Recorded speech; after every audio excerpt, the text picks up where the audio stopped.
en la distribución de la riqueza y las poblaciones se han mantenido en situación de pobreza.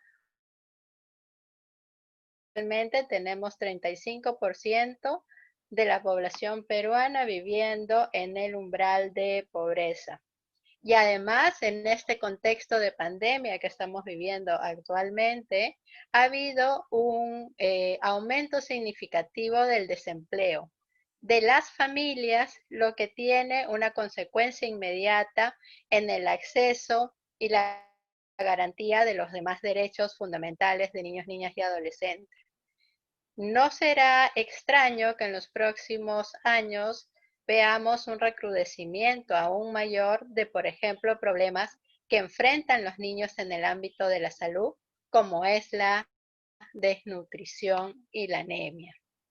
Si nos podemos a reflexionar al respecto de lo que ha sucedido en términos de reiteración de las recomendaciones y preocupaciones del Comité de Derechos del Niño en los últimos 4 años, vemos que en el ámbito de la salud los principales problemas que se han presentado son anemia y desnutrición para menores de 5 años, embarazo adolescente, que además tiene alrededor de 40% un índice de embarazo derivado de violencia sexual, las barreras de acceso y ejercicio pleno de los derechos sexuales reproductivos, y además de eso, el acceso a los servicios de salud, principalmente para poblaciones indígenas menores de 5 años.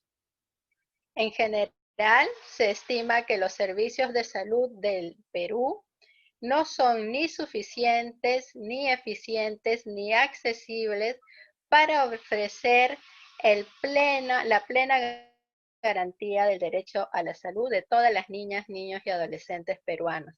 Esto se ha incrementado en los últimos 3 años debido a también la migración y a los nuevos adolescentes que han llegado al territorio nacional, principalmente no acompañados o con familias en situaciones también de pobreza y extrema pobreza. Y a estos grupos poblacionales más vulnerables también se les están sumando aquellos adolescentes que en este año han quedado huérfanos, víctimas de las situaciones de COVID y fallecimiento de los padres. En el ámbito educativo, tenemos un tema que es de fundamental preocupación para el Comité de Derechos del Niño, que es justamente la violencia sexual que se ha denunciado a través de el CICB en el ámbito escolar, y también las situaciones de discriminación que sufren los niños, niñas y adolescentes. A pesar de que el bullying es el mayor problema que se enfrenta en el ámbito educativo en términos de protección frente a la violencia, también los altos índices de situaciones de deserción escolar y de acceso y de barreras de acceso para el inicio de la educación básica regular y para la permanencia en la educación básica regular, como ocurre en este periodo de pandemia, que hemos visto que hay un gran número de deserciones que se están dando en los últimos meses. Esto también va a aumentar situaciones de trabajo infantil. En el ámbito de los derechos vinculados a la protección, hay una gran preocupación respecto al aumento de la violencia en general en nuestro país, la poca seguridad ciudadana y también la utilización de adolescentes principalmente en situaciones de criminalidad. Por otro lado, la explotación sexual, la trata de niñas, niñas y adolescentes y el matrimonio infantil son temas que están siendo abordados en los últimos años, pero en los cuales no se ha visto un impacto realmente importante de las acciones que el Estado ha tomado en los últimos años. Las reflexiones que se hacen al respecto de las cifras que se tienen ocultas todavía de explotación sexual y de los temas de uniones tempranas nos hacen pensar en que estas situaciones, frente al contexto de crisis económica que se está viviendo ya y que se vivirá en el próximo año, van a incrementar estos riesgos y la vulnerabilidad de los adolescentes. Finalmente, en el ámbito del grupo de derechos vinculados a la participación protagónica, el Perú tiene opiniones divididas al respecto de lo que es participación. La Convención de Derechos del Niño plantea que la participación es un derecho que está orientado a que cada niño, niña y adolescente pueda no solamente expresar sus opiniones, sino que estas opiniones sean tomadas en cuenta en los temas que son de su interés y que también sirvan para la toma de decisiones. Sin embargo, el indicador de garantía de derecho a la participación que el Estado peruano ha establecido es la conformación de los consultivos de niñas, niñas y adolescentes. En este sentido, se tienen más de 529 consejos consultivos en la actualidad, pero no existen evidencias claras sobre su real y efectiva inclusión en la elaboración de políticas públicas y su impacto directo en las propuestas y estrategias que el Estado desarrolla. Por eso creemos que la situación de emergencia sanitaria que se está dando a nivel mundial, sumada a la crisis migratoria de los últimos años, plantean nuevos desafíos para el Estado peruano, pero también para la sociedad en su conjunto, que tiene un rol de vigilancia y tiene un rol activo en la elección de las nuevas autoridades y en los enfoques que se van a dar a las nuevas políticas. Estamos en un año no solamente complejo en términos de crisis sanitaria, pero también en un año complejo a nivel político y social. En este año, justamente, se da la última etapa para las nuevas elecciones y es el rol de la sociedad civil en su conjunto, de las organizaciones de niños, niñas y adolescentes, de juventudes y también, ¿por qué no?, de adultos y de mujeres, articular y hacer sinergias para que la población esté cada vez más informada y pueda hacer elecciones informadas para mejorar la situación que enfrentan en su vida cotidiana. Es necesario que el Estado genere condiciones para que las estrategias y políticas sean cumplidas, pero por otro lado, también es necesario que podamos tener una mayor inversión del Estado y una menor o si no, ningún tipo de impunidad en el acceso a la justicia. Estos dos elementos son cruciales para que los derechos de las niñas, niñas y adolescentes sean ejercidos en plenitud. Es por eso que creemos que este proceso de elaboración del siguiente informe alternativo que será presentado el próximo año ante el Comité de Derechos del Niño es fundamental la participación de las organizaciones de niñeces y adolescencia, porque desde su experiencia, desde su análisis y reflexión, podemos en conjunto generar un informe que realmente muestre la realidad de la vivencia que están pasando todos los niños y niñas en nuestro país, con una mirada articuladora e integral de todas las poblaciones que son parte de nuestra diversidad cultural.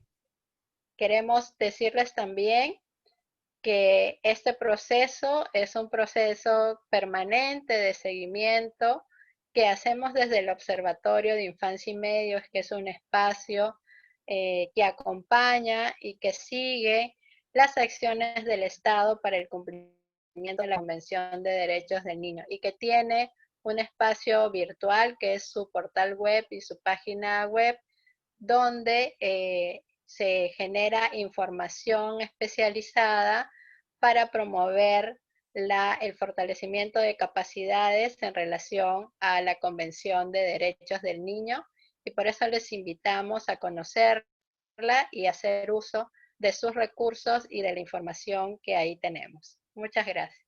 Muchas gracias, Ana. Muchas gracias por darnos un panorama general de cómo se ha estado dando los avances, ¿no?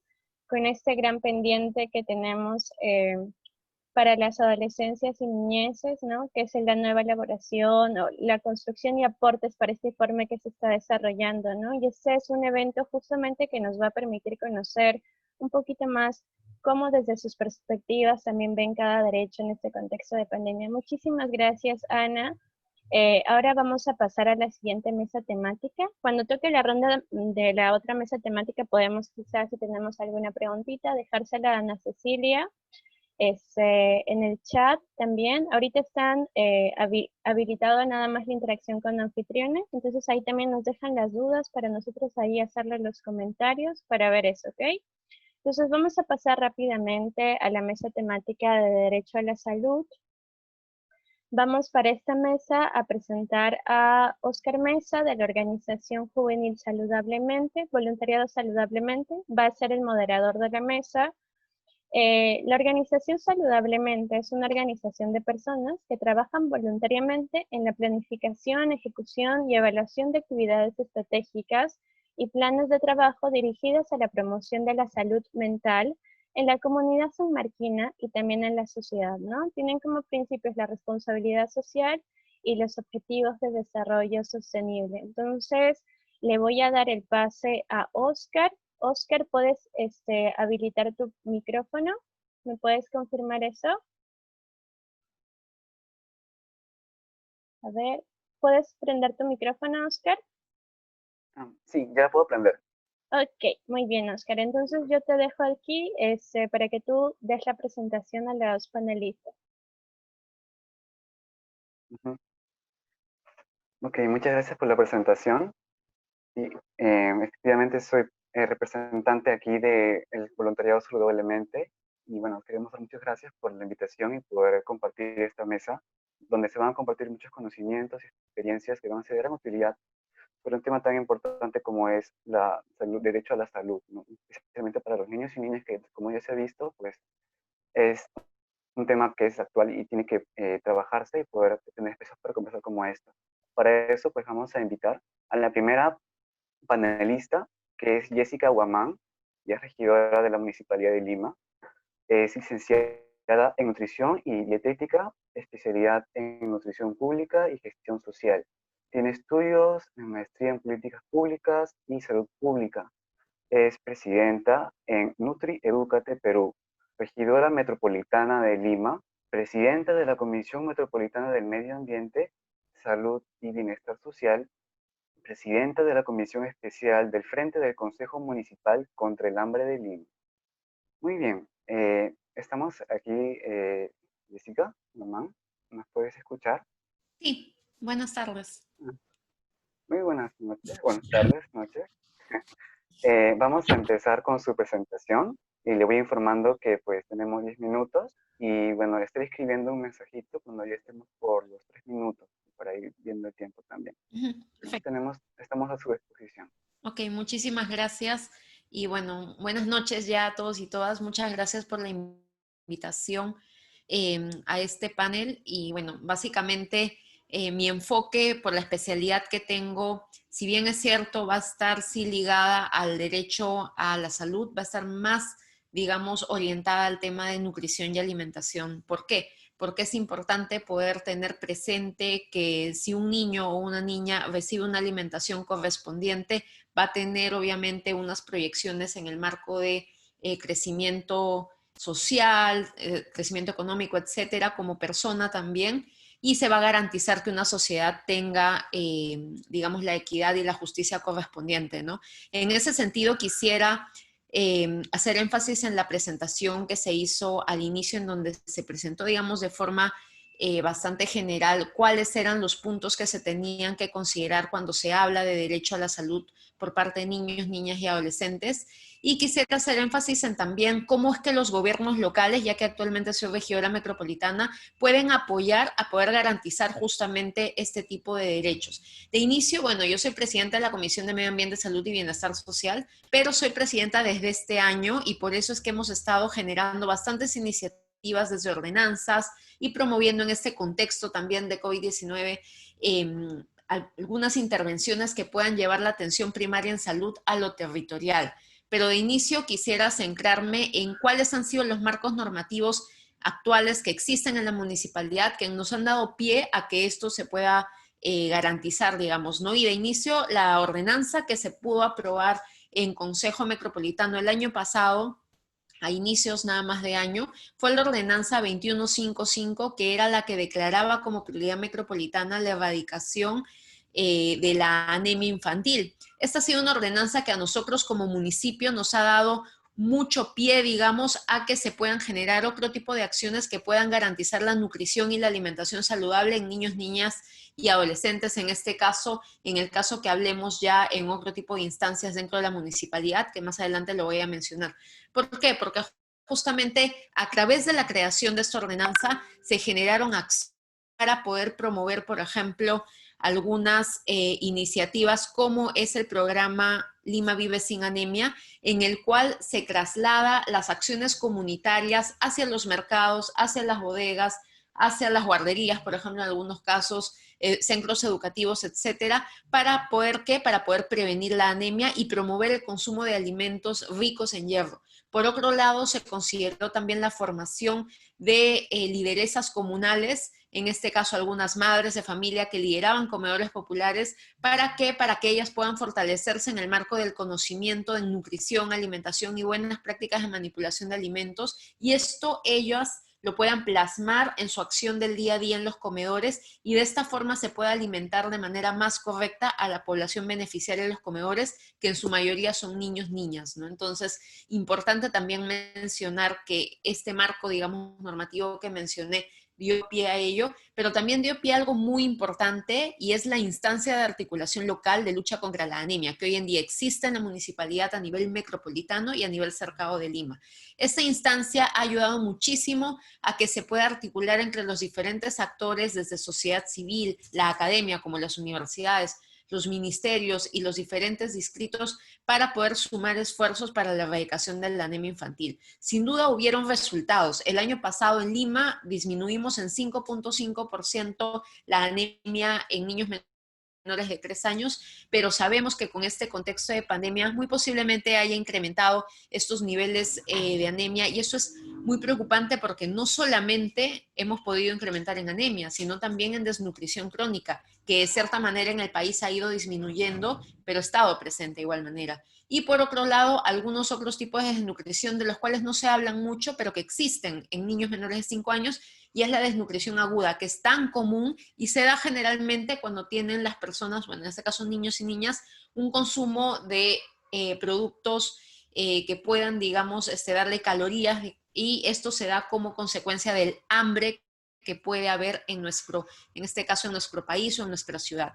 Sabemos que hoy en día el contexto de pandemia ha desencadenado no solamente la crisis sanitaria, sino una crisis alimentaria, y existen muchos niños y niñas hoy en día que están durmiendo con hambre, que no tienen alimentos para consumir, y es por ello que otro tipo de desnutrición, como lo que mencioné, o malnutrición por defecto, como podemos decirle, se está desencadenando también en nuestra población, y es algo en lo cual creo que desde el gobierno central se tiene que hacer un énfasis. ¿Para qué? Para poder prevenir que se sigan incrementando estos casos de malnutrición en nuestros niños y niñas. El esfuerzo que se hizo por reducir la anemia fue bastante grande, por lo menos desde el municipio. Actualmente se siguen haciendo o promoviendo algunos programas en el marco, digamos, de partir los especialistas entre la prevención del COVID y también la prevención de la anemia, pero hay que considerar que necesitamos la voluntad política de todas las instancias correspondientes. En ese sentido, también mencionar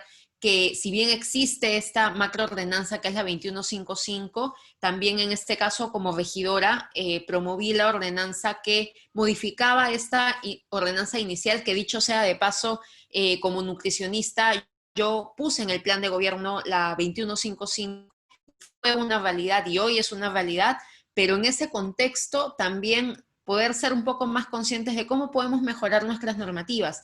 Y qué es lo que presenté básicamente para modificar, es incluir en este proyecto de ordenanza que los programas de asistencia alimentaria, como los comedores, también puedan recibir alimentos fortificados, no solamente con hierro, en este caso el arroz fortificado, sino también otro tipo de micronutrientes como son vitaminas y minerales que van a fortalecer el sistema inmunológico de la población que va a consumir este arroz fortificado. Con esta pieza, digamos, hemos fortalecido la ordenanza para que se pueda realmente garantizar la alimentación saludable en nuestra población.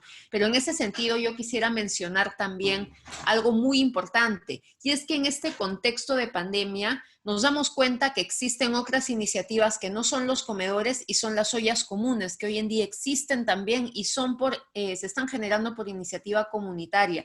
Y en ese sentido, creo que también es muy importante que nosotros podamos velar, y digo nosotros en general, todos los actores que estamos aquí, porque en el caso que se pueda trabajar con donaciones hacia estas instancias o iniciativas, se pueda garantizar que el valor nutricional de estas donaciones sean las más correctas y realmente beneficien a la población. ¿Cómo es que se desencadena la desnutrición crónica? Se desencadena por bajo consumo de proteínas de origen.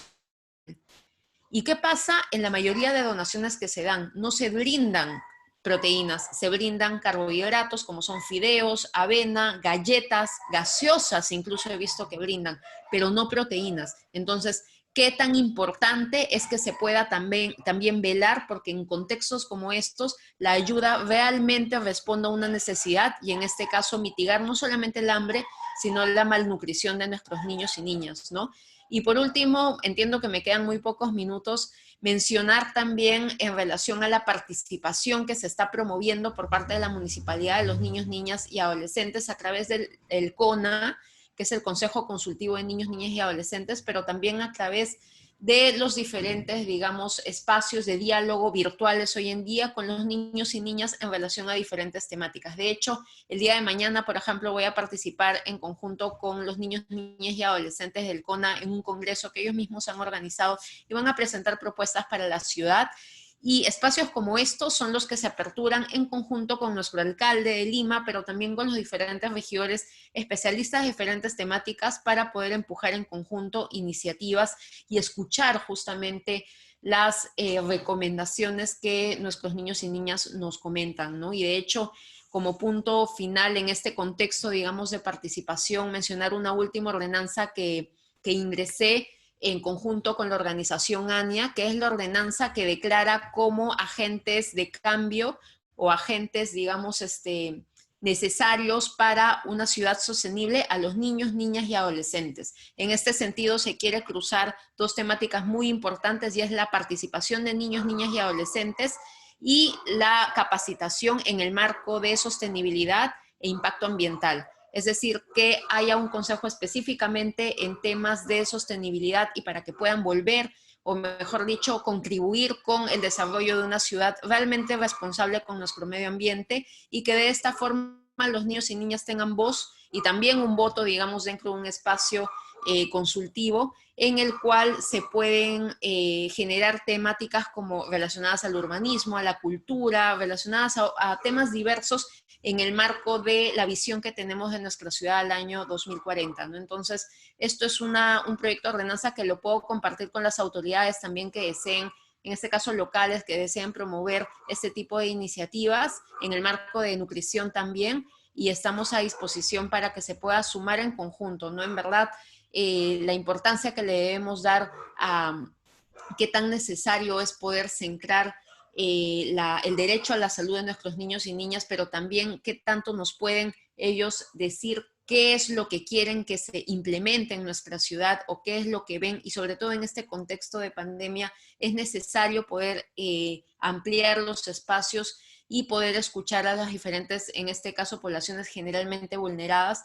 para poder construir en conjunto. Desde la Comisión de Medio Ambiente, Salud y Bienestar Social, toda la apertura para poder sumar en conjunto con las organizaciones sociales que lo deseen. Las gerencias también están bastante sensibilizadas en relación al tema.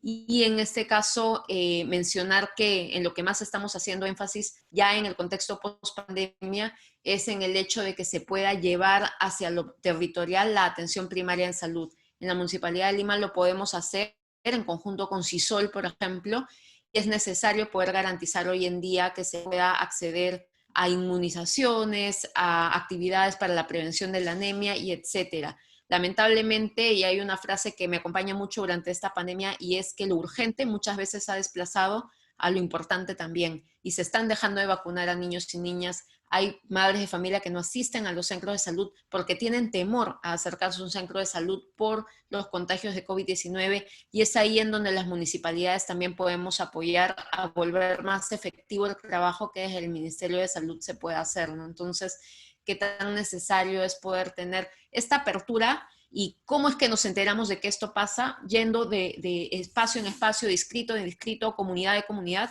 hablando con los vecinos y con los diferentes dirigentes vecinales que nos expresan estas necesidades que hay, pero también hablando con los niños y niñas que hoy en día están en el campo también, ayudando en las ollas comunes en algunos espacios, o como no están en clases, digamos, presenciales, están en otras actividades y están también siendo partícipes de una realidad que hoy en día lamentablemente nos ha golpeado, y creo que es importante también poder aperturar esos espacios desde virtuales hasta diálogos presenciales en el caso que se pueda, para poder garantizar que la salud se pueda realmente llevar a lo comunitario. No dejo ese último mensaje.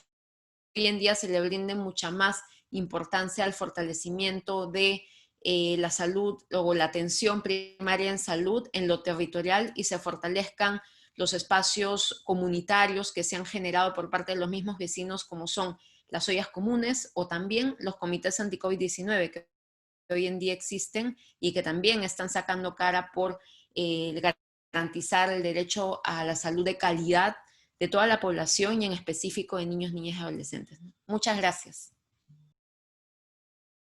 Ok, muchas gracias Jessica. Hemos recogido mucha información importante relacionada a medidas a tomar en cuanto a la atención primaria en salud, y también entre ellas las que más puedo destacar ahí es la participación que se le puede otorgar a los niños y niñas y adolescentes. Y bueno, rápidamente vamos a tener que pasar al siguiente panelista y vamos a ir presentándola. Bueno, podemos ir comunicando a las personas que nos están viendo que las preguntas las pueden ir dejando en el chat, y al finalizar esta mesa temática vamos a ir respondiéndolas también. ¿Ya? Bien, ahora tenemos a Esther Cabrera, que bueno, es una vocera de Ciudadanas, red de NNA por el Derecho a la Salud. Es joven salvadoreña perteneciente a las Voces Ciudadanas y a red de NNA por el Derecho a la Salud de América Latina y Caribe. Involucrada en temas de derechos humanitarios desde el año 2015 hasta la actualidad. Las mejores experiencias que ha tenido defendiendo a la salud como un derecho ha sido la participación en el conversatorio Piura, no más muertes por dengue, la semana de vacunación de las Américas en Lima, en la participación en la Comisión de Derechos del Niño en la sede de las Naciones Unidas de Ginebra. Bien, tenemos a Esther Cabrera. Buenas noches. Hola, buenas noches. Hola, Gracias. buenas noches. Agradezco de verdad la invitación a Ciudadanos del Mundo a nombre de Voces Ciudadanas y de la Red Latinoamericana de Niños, Niñas y Adolescentes por el Derecho a la Salud de América Latina y el Caribe, ¿no? Es importante hablar sobre cómo se ha ido llevando el tema de protección integral de la niñez y la adolescencia en el marco de esta pandemia COVID-19. Entendiendo que no fuimos uno de los primeros grupos en ser considerados en temas de salud. Creo que el primer punto importante es seguir reforzando y fomentando la prevención del contagio y las prácticas saludables, tanto como el lavado de manos, el hecho de cubrirse la boca al estornudar, el toser en la parte interna del codo, utilizar pañuelos y demás prácticas que proporciona el Ministerio de Salud, ¿no? Tanto como guardar el metro de distancia. Pero más que eso, creo que hay que asegurarnos de que estas medidas se conviertan en hábitos que adopte la sociedad y que ayuden a una mejora permanente en los hábitos de higiene y de vida saludable, ¿no? Esta, que esta información también es importante que se dé de manera diferenciada, según las necesidades específicas de las personas, según el lugar en donde viven, según la población, sea indígena, no indígena, ya sea rural, urbano o personas con discapacidad, ¿no? Otro tema muy importante y que nos preocupa demasiado es aún asegurar el acceso a las vacunas y a la prevención de las enfermedades de niños, niñas y adolescentes. En un primer momento, creo que todos estamos de acuerdo que fue un caos, dado que los hospitales abarrotados con tantos casos de COVID, la incertidumbre de la enfermedad, el hecho que no sabíamos qué era, que no sabíamos cómo se contagiaba y miles de teorías que salieron también. Entonces, los centros de salud eran el sitio menos seguro, como ya se ha dicho, para que un padre pueda llevar a su hijo de días o meses de nacido a poderse vacunar. Y si lo decimos ahorita, creo que es en un marco de reflexión, es un marco de darnos cuenta de que el cerrar el primer nivel fue algo que debilitó mucho el acceso a estas vacunas y prevención de enfermedades. Y es algo que deberíamos potenciar a nivel nacional para posibles pandemias, para posibles realidades como las que estamos viviendo ahora, ¿no? Y también cabe recalcar que es importante hoy en día ponernos al día en lo que es los esquemas de vacunación. Si bien es cierto, ya hemos perdido eh, demasiado tiempo en acomodarnos, como se puede decir, pero es el momento de ponernos al día en esquemas de vacunación de niños, niñas, adolescentes que han dejado de recibir vacuna de forma oportuna por este tema, pero siempre guardando los lineamientos, asegurándonos que no hayan aglomeraciones de público y también asegurándonos de que, por ejemplo, se logre la vacunación estacional que es contra la influenza, ¿no? Que si bien cierto se ha dado en algunas ciudades, en la ciudad donde yo vivo se ha dado, pero no se ha dado de la mejor manera, dado que la gente que iba no guardaba las medidas de seguridad que debería tomar, ¿no? Y para ello, ¿por qué no desarrollar estrategias que reduzcan ese riesgo de enfermedades infecciosas, de enfermedades como la polio, el sarampión, los brotes de tos compulsiva? Estar preparados más que todo en el sistema de salud. Ya con 7 u 8 meses de confinamiento, también un punto importante que tocaba la ponente anterior es la alimentación, la nutrición y la salud de nuestros niños, niñas y adolescentes, que en realidad nos preocupa demasiado. Puntualmente que ellos estén llevando una adecuada alimentación, y por adecuada alimentación me refiero a nutritiva y saludable, y también que estén haciendo un ejercicio físico pues habitual, ¿no? No somos ajenos a las decisiones del Estado y tampoco queremos hacer énfasis en las iniciativas que se han tenido, que de por sí, de punto están muy buenas, pero que hay que reflexionarlas y hay que ser autocríticos un poco, ¿no?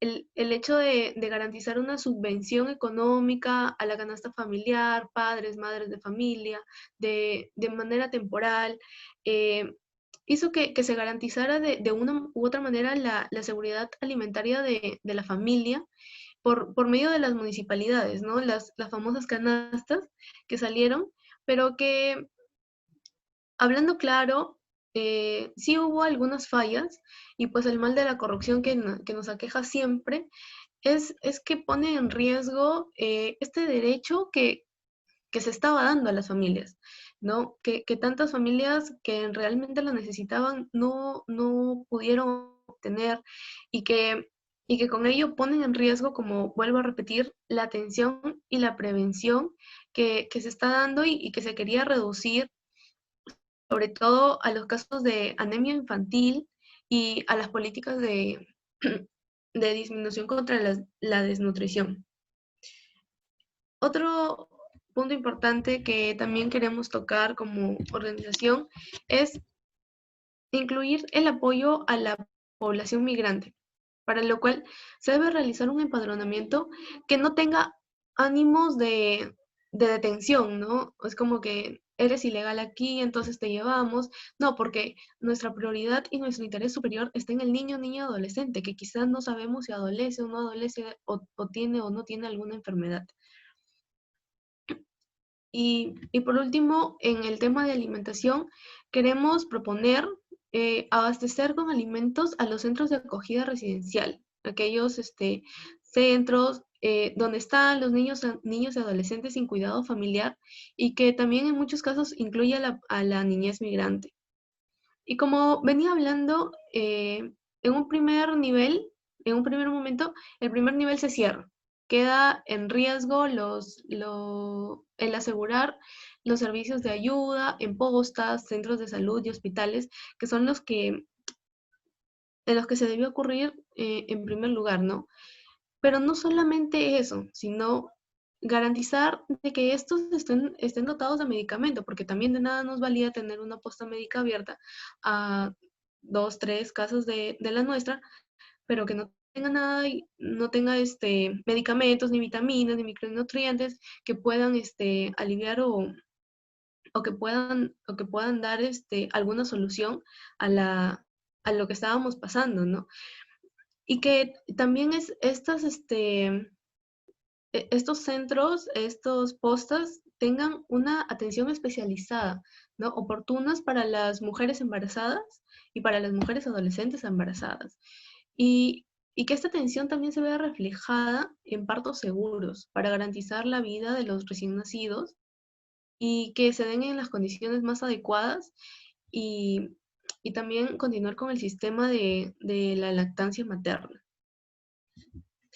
Otro punto que sí nos conmueve mucho es que los casos de violencia sexual y posibles embarazos hayan aumentado, dado que el confinamiento obligó a que muchas niñas y adolescentes estén confinadas con sus agresores, ¿no? Ante ello, garantizar una continuidad para las y los adolescentes en salud sexual y reproductiva, las rutas de atención, a quién debo llamar, cómo debo actuar ante un caso de violencia sexual que esté pasando, ya sea en mi ámbito o que esté pasando yo misma, ¿no? Se debe potenciar más esos, esos medios en los que los niños y adolescentes puedan recurrir. El asegurar el abastecimiento de agua y servicios de saneamiento a la población, sobre todo a los asentamientos humanos, las zonas rurales, así como el adecuado manejo de los residuos sólidos. No se está hablando de que necesitamos vivir en un ambiente de máxima higiene, que cuando tenemos que lavarnos las manos, que tenemos que cuidar y guardar todas las medidas de seguridad, pero sin embargo encontramos zonas donde no hay agua por 2, 3 días, no hay agua por una semana. Entonces se debe asegurar el abastecimiento de agua y servicios de saneamiento, así como también los centros de salud mental comunitarios. Implementar brigadas itinerantes de apoyo a los niños, niñas, adolescentes en albergues, y en especial por las consecuencias de aislamiento social, ¿no? La salud mental es algo que descuidamos mucho, ¿no? Hablamos de salud y nos rápidamente pensamos en el cuerpo, en algo que nos duele físicamente. Pero dado este confinamiento, también debemos de cuidar la salud mental de nuestros niños, niñas, adolescentes. No sabemos cómo nuestros padres o cómo los padres de aquellos niños han reaccionado ante este confinamiento. No sabemos si es que el papá desarrolló un mal carácter durante este confinamiento, no sabemos si la mamá cayó en depresión, si el papá todo el día está gritando. Entonces, son importantes estos centros de salud comunitarios para nuestros niños y adolescentes, ¿no? Y difundir entre la población el acceso a estos servicios, porque pueden haber, pero no están muy bien difundidos, entonces nadie los conoce y ante una situación en la que necesitamos ayuda no sabemos cómo recurrir. Y esto que ayudaría a intervenir, a dar un soporte terapéutico, psicológico, durante el confinamiento y después de este aislamiento social, ¿no? Es fundamental, como decía, ¿no? Para que las personas adultas, ya sean padres, madres, tíos, abuelos que tengan a cargo a niños, niñas, adolescentes, puedan regular, puedan manejar bien sus emociones y también de alguna u otra manera puedan apoyar a aquel niño o adolescente que también está pasando por una situación difícil, ¿no? Y asegurar los tratamientos de niños, niñas, adolescentes que padecen de trastornos de salud mental y que tienen algún tratamiento de abuso de sus, y que tengan algún tipo de medicación, perdón. Garantizar su derecho al consentimiento informado a largo plazo de tratamiento. Y por último, quiero culminar con también asegurar el tratamiento de aquellos niñas, niños, adolescentes que han tenido enfermedades desde antes de la pandemia, dado diabetes, cáncer, miles y miles de enfermedades que nos aquejan y que por el confinamiento y como dije, todo se centró en el COVID-19 y entonces nos olvidamos un poco de aquellos niños que no han recibido el tratamiento oportuno y que hoy en día tampoco reciben el tratamiento oportuno y que quizá nos ponemos en los zapatos y en la peor situación de que esta niña adolescente o este niño adolescente perdió todo su soporte vital, perdió a sus padres, no tiene tíos, entonces nos ponemos en ese caso y pensemos, ¿no? Ha perdido todo esto, no sabemos dónde está, no sabemos si tiene todo ese soporte, entonces el hecho de poder regular, de poder conocer a estos niños y darles su tratamiento, porque quizá no son conscientes de que deben tomar esa pastilla, de que deben de seguir ese tratamiento o no. Es algo que verdaderamente nos preocupa y que en este marco reflexivo que estamos teniendo en esta reunión, ¿no? Vale recordar, vale hablar por ellos, ¿no? Porque muchas veces no tienen voz, no tienen este espacio pero somos ciudadanos que nos damos cuenta y que estamos aquí pues para colaborar. Si bien es cierto, nosotros decimos, el Estado no hizo esto, no hizo lo otro, pero también estamos aquí para poder brindar soluciones, para que se nos pueda escuchar y para que esto se pueda implementar. Y pues eso ha sido todo por mi participación. Muchas gracias. Ok, muchas gracias también, Esther. A ambas panelistas nos han brindado una importante información sobre cómo podemos promover la participación de los niños, niñas y adolescentes, que es muy importante en este contexto. Y bueno, vamos a pasar a la ronda de preguntas rápidamente. En este caso tenemos solamente una pregunta y también por el tiempo es la única que podemos responder. Y está dirigida pues a Jessica. Quisiera saber si está por aquí. Sí, sí estoy. Sí. Ah, ok, perfecto. Entonces, esta es la pregunta. Y dice así, acerca de las donaciones de las ollas comunes, ¿estas en qué fechas estarán llegando para aquellas personas que necesitan estos recursos? Sí, bueno, para comentar, desde la municipalidad no es la única institución que está realizando donaciones, ¿no? En este caso, para comentar un poquito, se ha hecho un mapeo y una georreferenciación de ollas comunes de Lima. Yo le veo una moción de recomendación, digamos, a la municipalidad para que lo realice. Ya se hizo, actualmente se tienen más de 600 ollas mapeadas de toda Lima metropolitana, pero justamente la idea es que se pueda apoyar en conjunto con los distritos, ¿no? Los municipios distritales para que puedan llevar ayuda humanitaria. En este caso también la Municipalidad de Lima tiene un programa que se llama Adopta una olla, en el cual, digamos, la empresa privada puede subvencionar alguna olla o adoptar una olla, digamos, y puede darle algunas donaciones en el marco de las necesidades que se encuentran. Justo el día de ayer estuvimos en Caraballo brindando las donaciones a 5 ollas digamos, de Caraballo. Y en este caso, de esa forma se está viendo la posibilidad de poder dar donaciones, pero hay otra oportunidad y en este sentido retomo las palabras del anterior panelista, que se comentó en relación a la ayuda humanitaria que va a dar el gobierno central. El premier justamente la semana pasada anunció que se van a destinar más de 20 millones de soles para que hasta diciembre se pueda financiar a las ollas comunes de Lima, bueno, a nivel nacional, digamos, ¿no? En este sentido, es importante hacer énfasis en el que el gobierno central pueda considerar las formas más adecuadas para hacer llegar estas donaciones, o mejor dicho, estos insumos que se les va a brindar a las ollas comunes.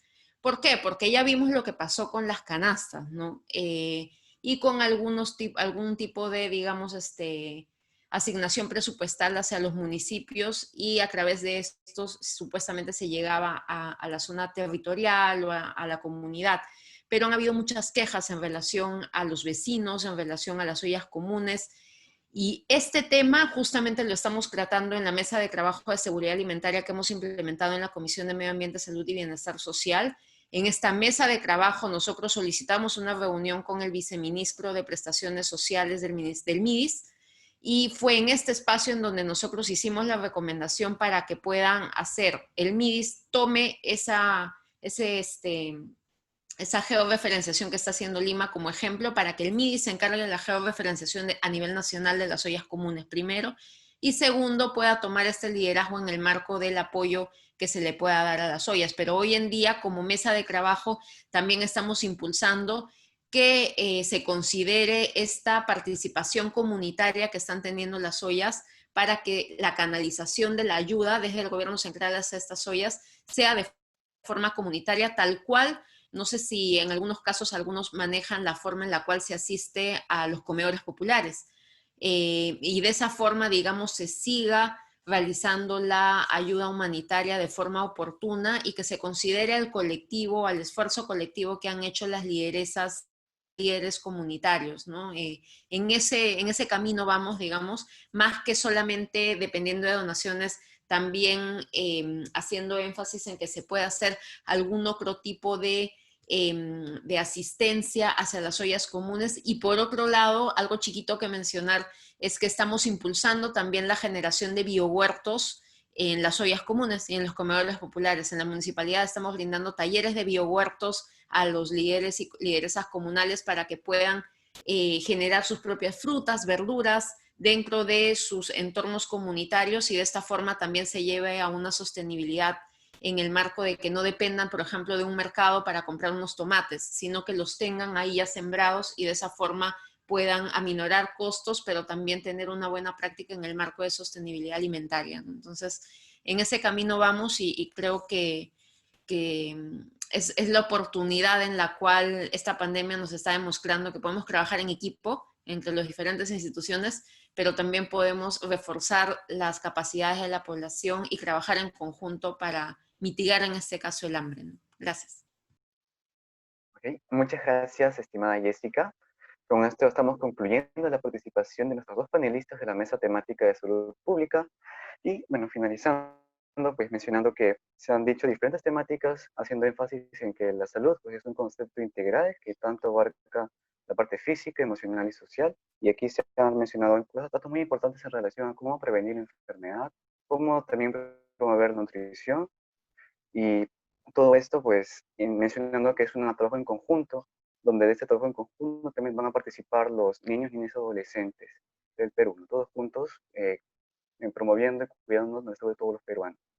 Muy bien, muchas gracias por la invitación, y pues ahora le daré paso a Sabrina, que continuará con esta mesa temática. Muchas gracias a ti, Oscar, por moderar esta mesa. Muchas gracias a las dos panelistas que nos dieron el súper aporte ahora. Vamos a pasar a la siguiente mesa temática, que es la mesa temática del derecho a la educación. Para esta mesa temática vamos a tener la participación de Brenda Otarola.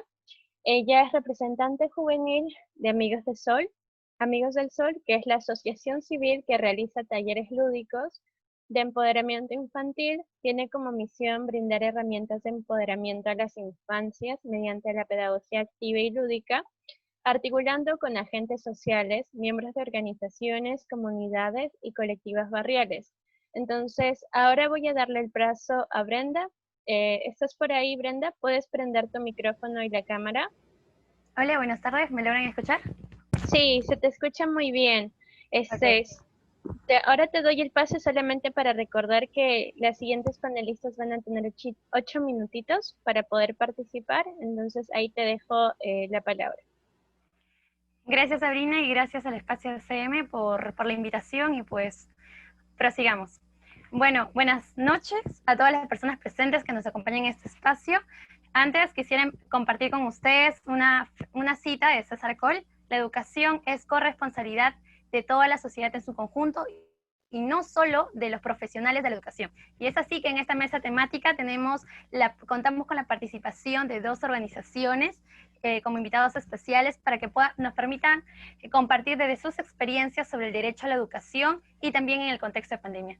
Empecemos dándole bienvenida a Gabriela Arunátegui, quien es licenciada en Sociología de la Pontificia Universidad Católica del Perú. Además es coordinadora del colectivo Educación e Igualdad.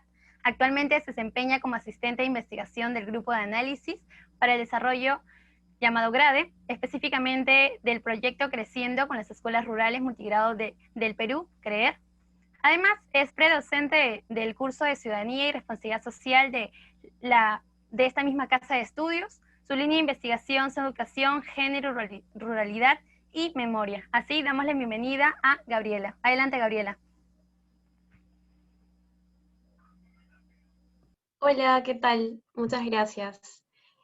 Bueno, yo primero quería agradecer a todas y a todas por el espacio de reflexión. También estoy súper feliz de compartir la mesa con Yamil, con Andrea y con Brenda. Y bueno, había hecho una pequeña presentación. La voy a compartir en estos... Uy, ¿me pueden dejar compartir, por favor? Sí, dame un momentito, Gabriela, un ratito. Gracias. ¿Puedes corroborar si ya puedes compartir, por favor? A ver. Ya puedo compartir. Ya.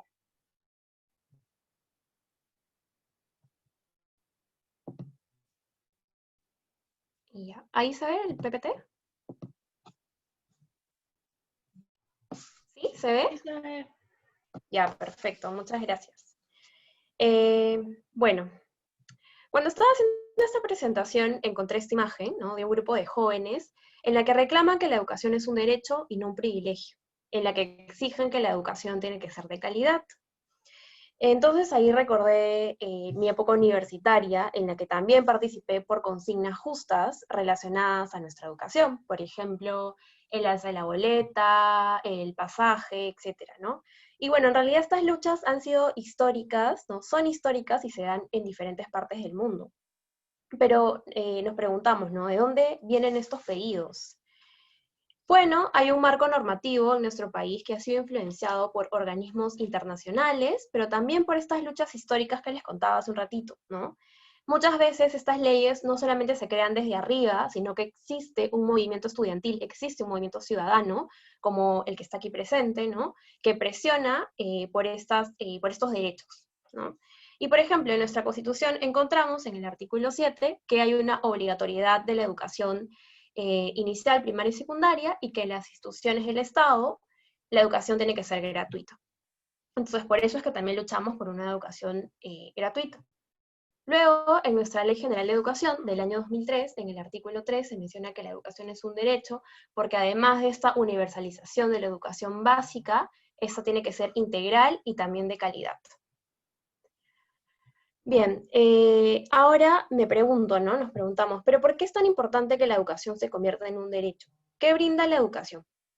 Bueno, la educación en un país es importante porque aquí es donde se forman a ciudadanas y ciudadanos con derechos y deberes, que tengan margen de acción y participación en lo político para así lograr una transformación social, económica y cultural con igualdad para el país, pero también para nuestras propias comunidades.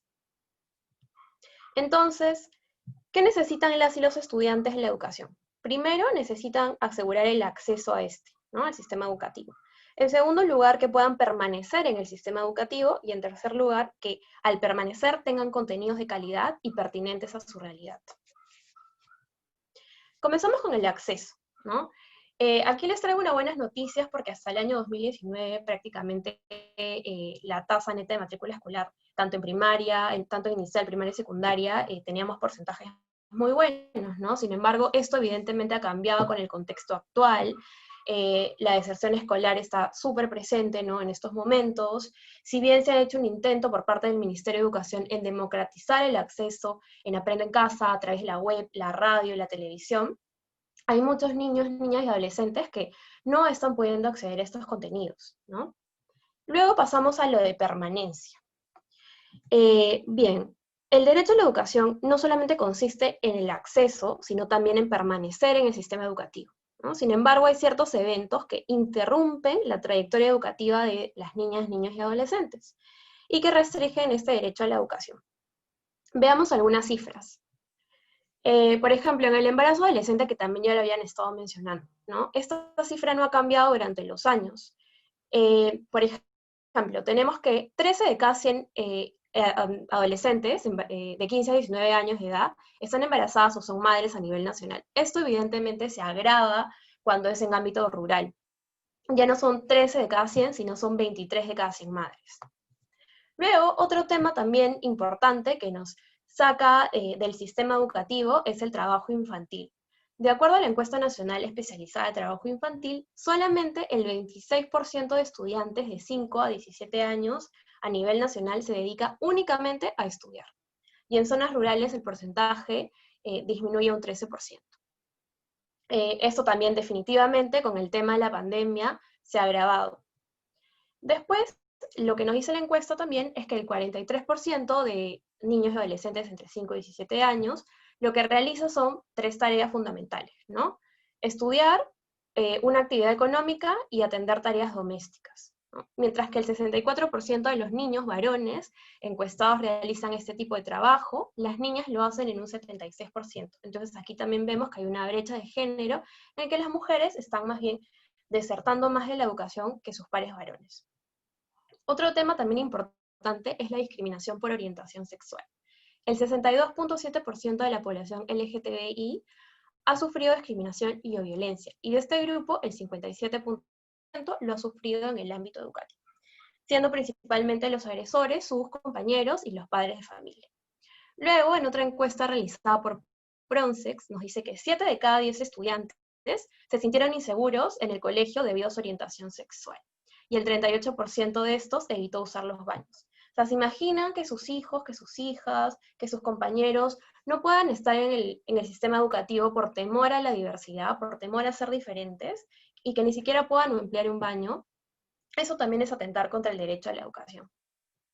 Y bueno, entonces, lo que he querido decir a lo largo de la exposición, ¿no?, con estas cifras, es que hablar del derecho a la educación implica incluso hablar de otros derechos, ¿no?, que se entrecruzan entre sí, como el de la salud, o el derecho a la no discriminación por raza, por grupo étnico, por clase, por género, por orientación sexual, etc.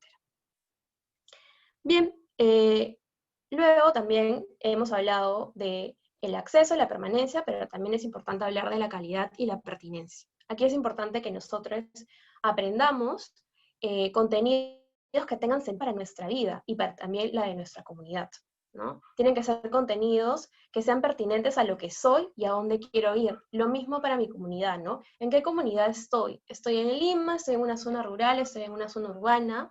Y por eso es tan importante comenzar a transversalizar los enfoques que están en el currículo nacional, como el enfoque de interculturalidad, el enfoque de género, etc. Y también atender temas como, por ejemplo, la educación sexual integral, etc., ¿no? Y bueno, ya por último, para cerrar, en cuanto a las recomendaciones, creo que es importante que comencemos a fortalecer los sistemas públicos educativos, que comencemos a fortalecer a los sujetos de la educación, a nuestros docentes, ¿no? Empezar a revalorizarlos más, saber que necesidades están teniendo en estos momentos. Hay una sobrecarga laboral, hay una carga de estrés increíble, entonces empecemos a pensar también en ellos y en ellas. Luego también es importante empezar a fortalecer sujetos de la educación que son nuestros estudiantes, ¿no? Hay que empezar a combatir el adultocentrismo, reconocer que las y los estudiantes han liderado luchas importantes para fortalecer el derecho a la educación. Por ejemplo, en contra de la privatización, por la gratuidad educativa, a favor de un enfoque de género intercultural, ¿no? Y es importante también seguir generando espacios de diálogo con ellos y con ellas, con este movimiento estudiantil, tanto dentro como fuera de la comunidad educativa. Y un reto más es empezar a pensar en qué contexto estamos y cuál es nuestro rol como estudiantes, como parte de la sociedad, ¿no? ¿Qué está ocurriendo con Aprendo en Casa? Ok, está accediendo a un grupo. ¿Quiénes son los que no están accediendo a Aprendo en Casa? ¿Esos contenidos son de calidad? ¿Qué se nos está enseñando? ¿No? Todo eso hay que empezar a pensar, y no solamente para el contexto, o sea, actual de los meses que quedan, sino para el 2021 también, ¿no?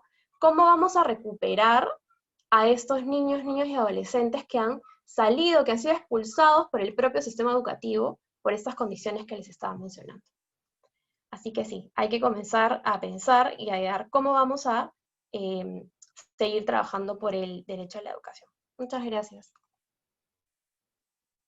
Muchísimas gracias por la participación y claro, Gabriela, para asegurar una educación de calidad, equitativa y justa, se deben también velar sobre estos factores que inciden. Claro está. Muchas gracias por tu participación, Gabriela. Y bueno, prosiguiendo, tenemos como invitados especiales a los representantes de ARLE, que es la Asociación de Alcaldes, Regidores y Líderes Estudiantiles, a Andrea Barrera Cordero y Yamil Vázquez. ARLE ha alcanzado reconocimiento entre la comunidad de Cucho y tiene la aceptación de la mayoría de estudiantes de secundaria de Huamanga y de otras provincias de la región.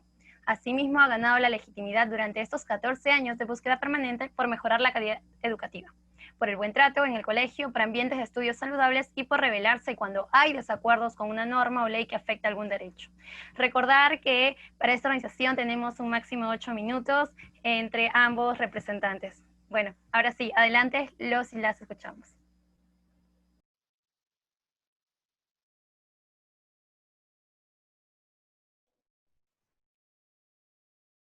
Bueno, me presento, soy Yamil Vázquez Quispe, integrante del ARLE, Asociación de Alcaldes, Regidores y Líderes Estudiantiles de Ayacucho. Bueno, voy a dar el pase a mi compañera Andrea, que se presente.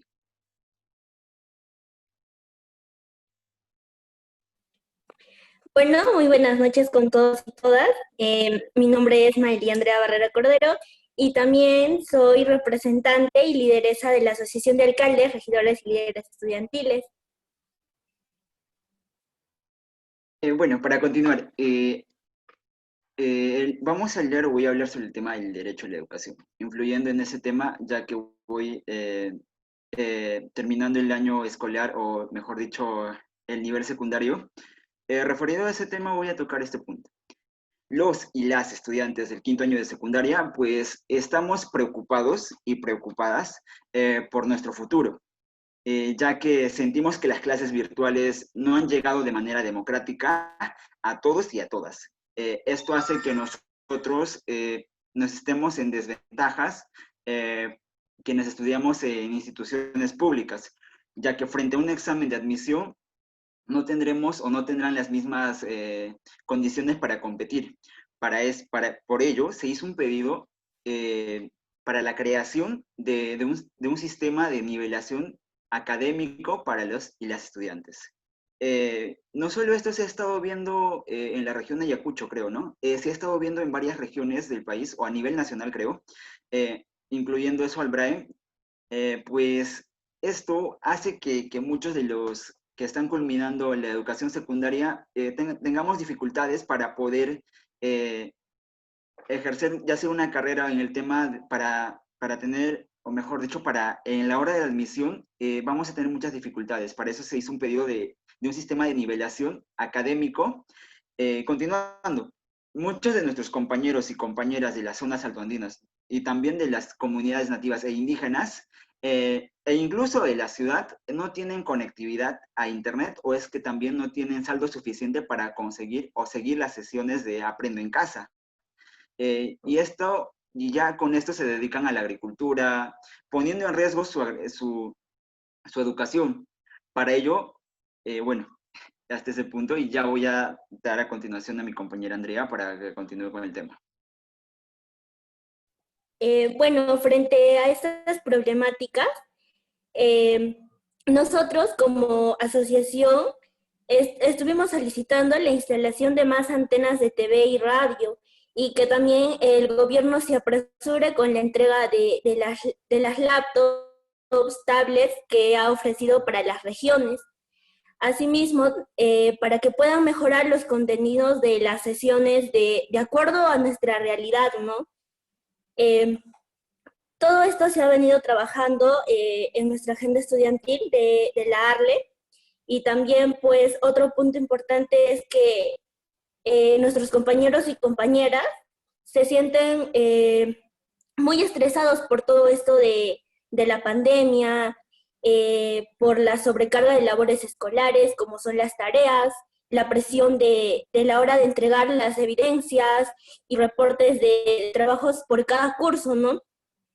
Es por esto que nosotros proponemos que la Dirección Regional de Educación de Ayacucho, la DREA, pueda capacitar a nuestros profesores y profesoras para que puedan atender nuestras necesidades socioemocionales y asimismo se replanteen las tareas que muchas veces vienen afectando nuestra economía y también nos demanda muchos recursos que no tenemos. Se ha visto muchos casos y hemos escuchado experiencias de nuestros compañeros y compañeras que muchas veces manifestaban que los profesores les dejaban los trabajos, ponían su fecha de entrega y a veces no alcanzaban a entregar en la hora indicada, la fecha indicada, y algunos docentes ya no les querían recibir los trabajos. Todo esto viene afectándonos, ¿no? Tanto emocionalmente, perjudicándonos a nosotros, los estudiantes de quinto. Es por eso que nosotros, como ARLE, hemos priorizado estos 3 puntos en la educación para poder trabajarlo y buscar una solución para que así todos podamos recibir las clases sin excluir a alguien y todos podamos aprender como se debe, ¿no? Bueno, continuando tras las palabras de mi compañera Andrea, sí, se ha estado viendo mucho este tema, hemos estado deteriorantes durante este tiempo de pandemia, pero creo que esto influye mucho en querer solucionar, no tanto por parte de nosotros los adolescentes mismos, también por las autoridades, y todo eso hace que nosotros pues tengamos una salida eficiente ante estas circunstancias que estamos viviendo, ¿no? El otro es que para acotar el tema de las deserciones escolares que se están viviendo en muchas regiones del país y también en Ayacucho, pues tras estos problemas que se tienen tanto en la conectividad, por problemas del internet y todo eso en el tema de la educación, muchas veces los estudiantes se enfocan al tema de la agricultura, y pues ya sea por el apoyo a los papás y todo eso, pero igual está afectando mucho en su educación y está poniendo en riesgo su futuro como profesional, como estudiante, ¿no? Y como ARLE hemos estado trabajando de manera, creando las agendas estudiantiles para así ver qué necesidades tenemos. Como adolescentes mismos estamos trabajando esto, estamos, detrás de nosotros también están profesionales que nos están ayudando mucho en esto. Y pues me siento muy agradecido también por esta participación que nos están dando nosotros para hacer saber qué es lo que estamos trabajando, qué es lo que pedimos, cómo podemos, qué camino viable nos pueden dar también ante estas circunstancias que están viviendo, no solo en la región de Ayacucho, sino también en muchas regiones del país. Muchas gracias. Muchas gracias por compartirnos de su experiencia. En verdad es muy crítica la situación que está atravesando el sector educación, sobre todo que vemos las inequidades y desigualdades para que se garantice este derecho. Bueno, ahora muchísimas gracias por su participación, ARLE. Abrimos el espacio de preguntas y para ello quiero comenzar con una pregunta que es dirigida para Gabriela. Menciona Dice, y por el momento entonces, ¿cómo se está trabajando en las zonas rurales con respecto a Aprendo en Casa, si no todas las personas en estas zonas tienen los recursos para poder llevar a cabo las clases? Bien, muchas gracias. Bueno, ahorita Aprendo en Casa tiene 3 plataformas para transmitir sus contenidos, ¿no? Primero es la televisión, la web y la radio. En zonas rurales, por lo general, se trabaja más con televisión y con radio, ¿no? Principalmente con radio.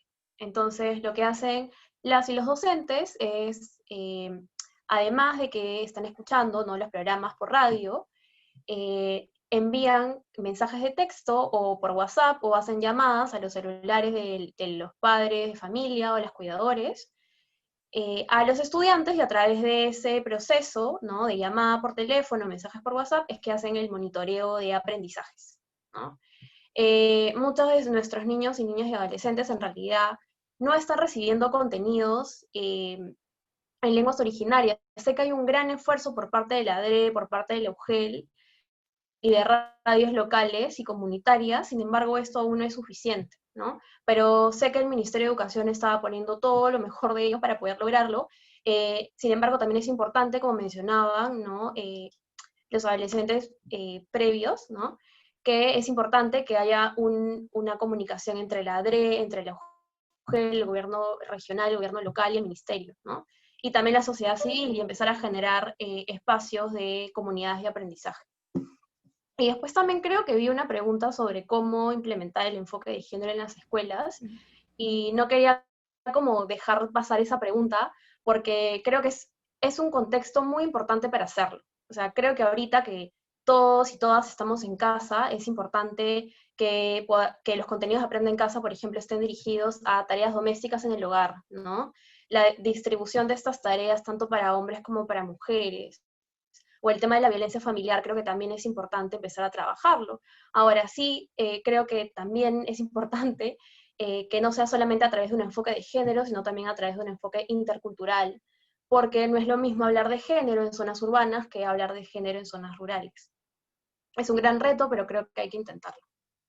Gracias. Muchas gracias. Bueno, la misma pregunta para Andrea y Yamil, si nos podrían apoyar con la siguiente pregunta, la cual fue planteada también a Gabriela, sobre que nos cuenten también y ahonden un poquito desde la experiencia de su entorno rural, cómo las personas que, digamos, los estudiantes que están siguiendo las clases desde Aprendo en Casa, sabemos que no todas las personas en estas zonas tienen los recursos para poder llevar a cabo estas clases.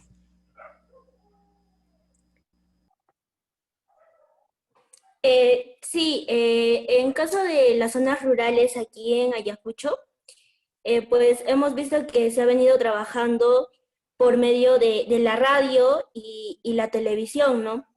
Muchas veces los docentes están dando algunos reforzamientos mediante llamadas en horarios establecidos a sus estudiantes, asimismo dándoles indicaciones de qué es lo que deben trabajar o qué hacer, absolver de los chicos y chicas, ¿no? En la zona urbana, por ejemplo, venimos trabajando muchas veces por plataformas virtuales, ¿no?, como esta, que es Zoom o Meet, pero vemos que aún así, como ya se mencionaba, hay mucha deserción escolar.